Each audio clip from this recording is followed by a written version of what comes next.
Please welcome the President of the Democratic Republic of the Congo, Felix Antoine Tshisekedi.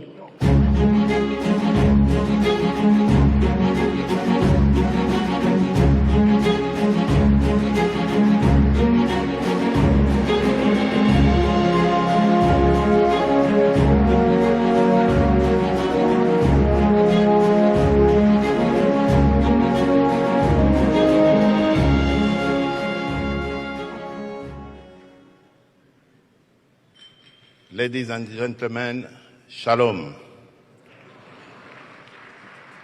Merci beaucoup.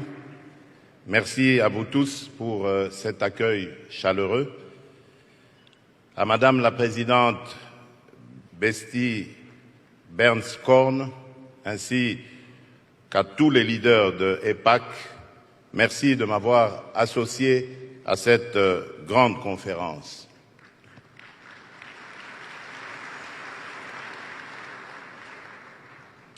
Je viens m'adresser à vous aujourd'hui, non seulement en tant que président de la République démocratique du Congo, un pays ami d'Israël, mais aussi en mon nom propre, car mon parcours personnel a fait de moi un grand ami du peuple juif et un fervent défenseur de sa cause.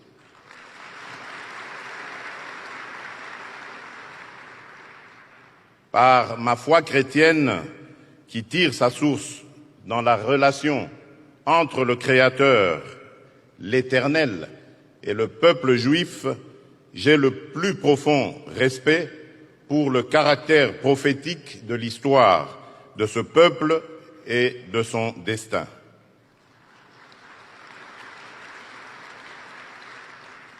Boussole des nations et horloge du monde, Israël est au cœur de notre civilisation judéo-chrétienne. Vous comprenez donc mon attachement particulier envers la nation d'Israël, son peuple ainsi que la ville sainte de Jérusalem, selon qu'il est écrit dans le psaume de David, « Priez pour la paix de Jérusalem ».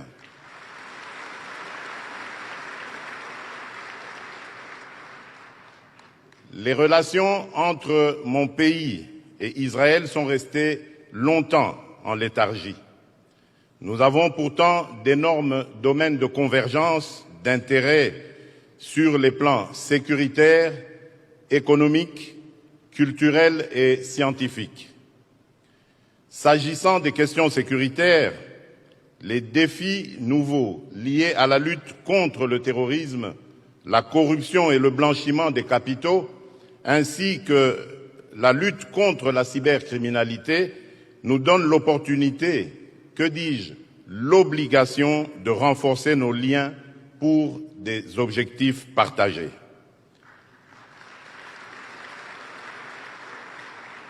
Je désire tisser avec Israël des liens forts et une alliance dans laquelle mon pays sera une bénédiction pour la nation d'Israël, selon la promesse de l'Éternel qui dit à Abraham dans Genèse 12, verset 3, « Je bénirai ceux qui te béniront ».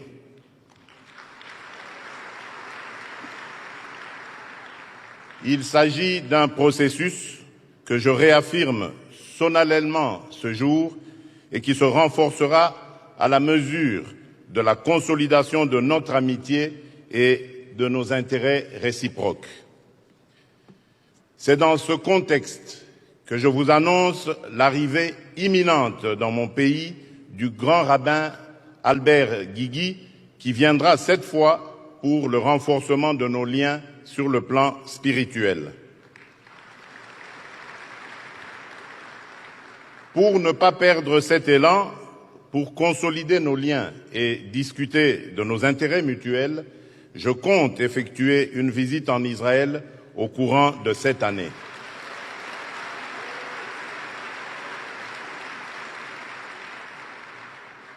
Aussi, après plus de 20 ans sans une représentation au niveau adéquat, je procéderai dans les prochains jours à la nomination d'un ambassadeur extraordinaire et plénipotentiaire auprès de l'État d'Israël.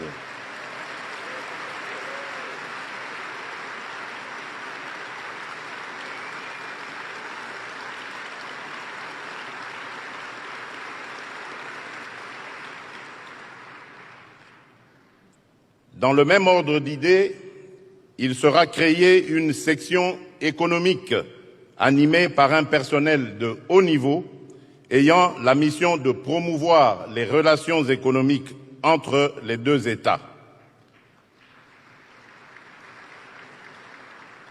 Notre ambassade étant à Tel Aviv, je ne trouve aucun inconvénient à ce que la section économique soit installée dans la ville bénie de Jérusalem.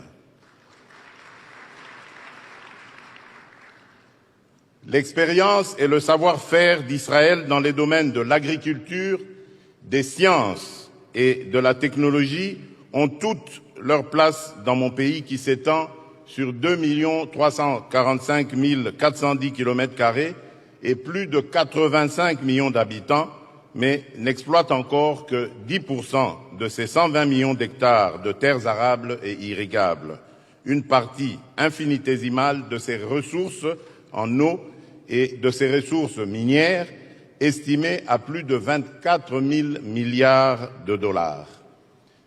J'invite Israël à accroître sa présence diplomatique et économique dans mon pays, à la hauteur du potentiel qu'offre la relation entre nos deux États et nos deux peuples.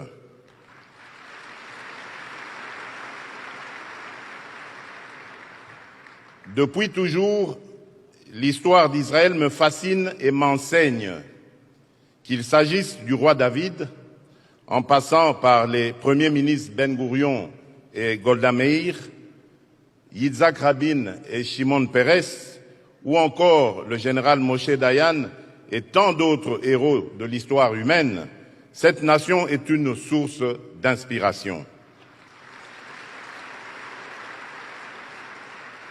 Elle nous apprend ce qu'il est possible à l'homme de réaliser en peu de temps quand on a la volonté, la résilience et surtout la grâce et la faveur divine. Chers amis, je ne terminerai pas mon allocution sans féliciter le pays hôte de ce forum, les États-Unis d'Amérique, qui a toujours été une bénédiction pour le peuple d'Israël.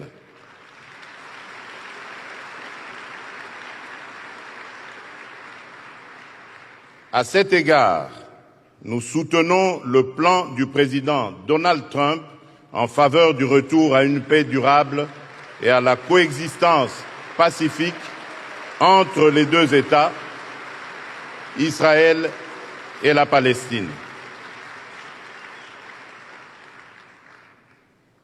Enfin, je remercie mes frères et sœurs chrétiens évangéliques de ce pays qui, pour leur soutien indéfectible à la paix et la sécurité de l'État d'Israël.